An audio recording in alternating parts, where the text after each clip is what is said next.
seemed time to do an update video on my garden. There's been lots of change in the last week and a half. We've been very busy. I don't think my garden has ever had this much attention in spring.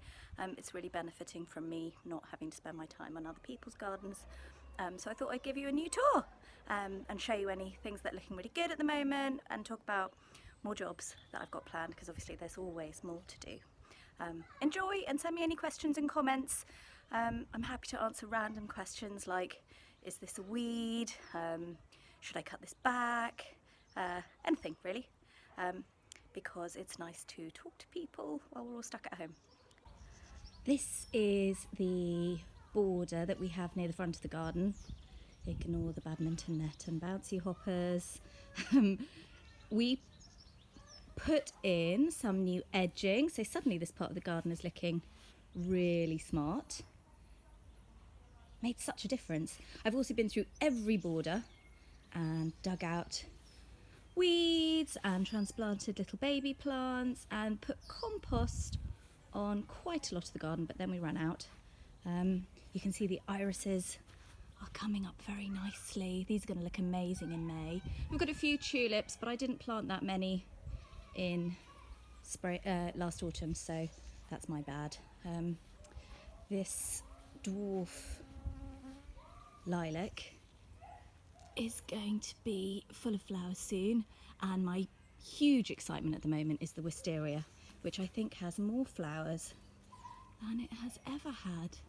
I was really worried a frost last night was going to get it, but we seem to have got away with it. So that's along both sides of the fence, and next to it is this Melianthus, which I planted outside last year. I'm very excited to see these crazy flowers, which we've never had before. Very kind of Jurassic looking and cool. This is a brilliant plant if you want that tropical architectural look. It needs a really sunny sheltered spot, which is why we've got it against this south facing wall. Moving back, we've got Honesty popping up everywhere. I think when we first got this garden I probably weeded out Honesty seedlings, not knowing what they were. But if you look out for these heart-shaped sort of spiky leaves that look a bit like nettle, a bit bluer, you'll be able to spot it. And it really is such a welcome blast of colour at this time of year, and very popular with insects. Oh look, there's a little bee fly. I wonder if I can get it. Little bee fly flying over to the Honesty now. Here we are. Hello. I've dug out one of these grasses. I've got quite a few of them in the garden there. Anamanthele lessoniana. They're evergreen and absolutely brilliant because you can plant them where there isn't a lot of light or even in quite shady spots, but they do get rather big. So I've taken one out from there and replaced it with some lovely cornus that I grew from cuttings. Ooh, more bugs flying around. This is the spot where I'm thinking of filling in the grass and extending the border. I'm pretty sure now I'm going to put that Pittosporum in there, and I've also got a Philadelphus that I think I'm going to pop there because it needs a home and I don't have anywhere else to put it. Through the arch, past my lovely studio, which is covered in work which I need to get to. I'm feeling terribly distracted at the moment and finding it hard to concentrate, but I did spend a whole day yesterday working, which is good. I'll be back in there later today. Blossom has appeared. It was all promised last time I did this video. That's a cherry, not a particularly fruitful one, but very pretty nonetheless. The plum blossom has all come and gone. Hopefully we will get a crop this year. Seems to crop every other year. Through, and I've just noticed the little shuttlecock ferns are starting to pop up, and they're such a lovely zingy colour, and they do tend to seed everywhere. Look, here's a little baby that's popped up. They need quite moist conditions, as they do fine at this time of year, and then I find they just tend to shrivel up and disappear later as the soil gets very dry. We have really sandy soil here, which means it dries out very fast, and plants just have to like it or lump it, in my opinion. There's only so much you can do to ameliorate your existing soil conditions. This cherry tree had a bit of a hack when next door's housing association wanted to cut things back that were going over the fence, but it seems to be doing okay, and actually the fruit on this is rather tasty, and it looks like we'll have quite a lot of fruit this year considering how much blossom there is. bluebells have popped up. I didn't plant these, and I think they're probably Spanish bluebells, but there's not a lot I can really do about that. And we're not near any native woodland, so I'm not too worried about hoiking them out. Coming back round, this is one of my favourite parts of the garden at the moment. Look at this Acer. Leaves have started opening up and colouring, and it is just so pretty, and it's got flowers this year. You have a look at these tiny little dangly bits. Aren't they sweet? Ooh, see if I can get that one in focus. Anyway, this should turn a lovely purpley colour as the season goes on. And the skimmia down here, covered in flowers. Great evergreen shrub. Over here there's been a big change. We acquired a fabulous Lutyens bench. I've wanted one for so long. And Norfolk Gardens was doing a big clear out because they've had lots of, well, all of their garden shows and events cancelled for this year because of coronavirus, so they were selling off stock. I've moved the big compost bin that was there. That was a job and a half. And various pots and things. This is a brilliant spot. If you look, I'll come and sit on the bench. This is a lovely spot to sit and view the garden in the shade, and I can see the bird feeders from here. It's brilliant for a cup of coffee in the afternoon. There is a garden tragedy. My Rosa Lady of Shalott appears to have succumbed to the canker. If I come up close, you'll see these white patches on the stems. If I can get them in view. A bit shady. There you go.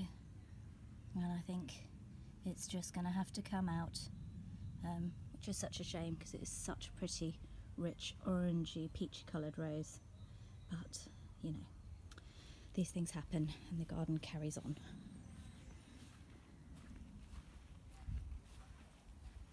There's been a bit of a change here as well. Also from Norfolk Gardens, I got this amazing whiskey barrel, which smelled a bit of whiskey actually when we got it, and I transferred our tub pond into it that had been in a slightly ugly plastic barrel and moved it nearer to the house. And the marsh marigold is about to burst into flower, and that'll be an amazing buttercup yellow when that flowers. Water's a bit murky at the moment, but I think that will settle down. Little anemones and our herbs. Background, rhododendron. Oh look, promising bud here. That's going to open up. It looks dark pink at the moment, but actually the flowers are this incredible sort of candy floss colour, and the whole thing will be covered. And check that out. Cardoons, going to be impressive. Last year the flowers reached all the way up to the top of that wall, which was pretty mind-blowing. I love that difference in scale between these rather normal small garden plants and the cardoons, which are like on steroids. And here's a little pond. Kids have been having lots of fun in the past week watching the newts. We seem to have smooth newts. We've spotted 3, including a male with a slightly frilly top. And we've also been watching the blackbirds, a pair of blackbirds having baths in here, which has been nice. Other wildlife spots include hedgehog poo, which is always encouraging. Haven't seen the hedgehogs yet, but maybe if we put a bit of effort in and stayed out late, we'd see them. I wanted to finish this video off with a quick introduction to our front garden, which a few years ago we turned it into a mini allotment. It got very neglected over winter, but we have started to plant up. Over here we've got peas, beans, spinach is in the ground. This is our strawberry bed, which obviously needs a bit of a repair.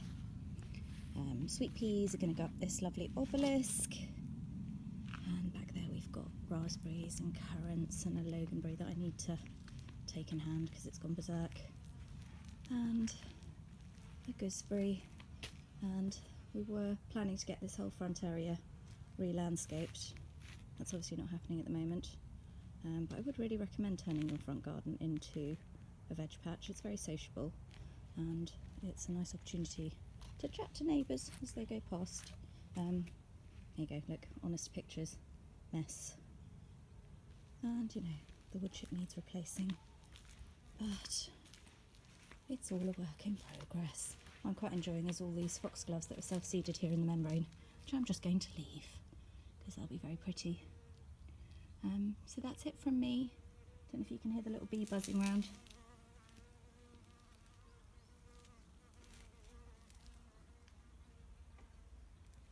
I hope you're all enjoying your gardens. Take care, and look forward to seeing pics and all sorts on Instagram. It's so much fun following other people's gardening adventures. So lots of love from us here in Norwich.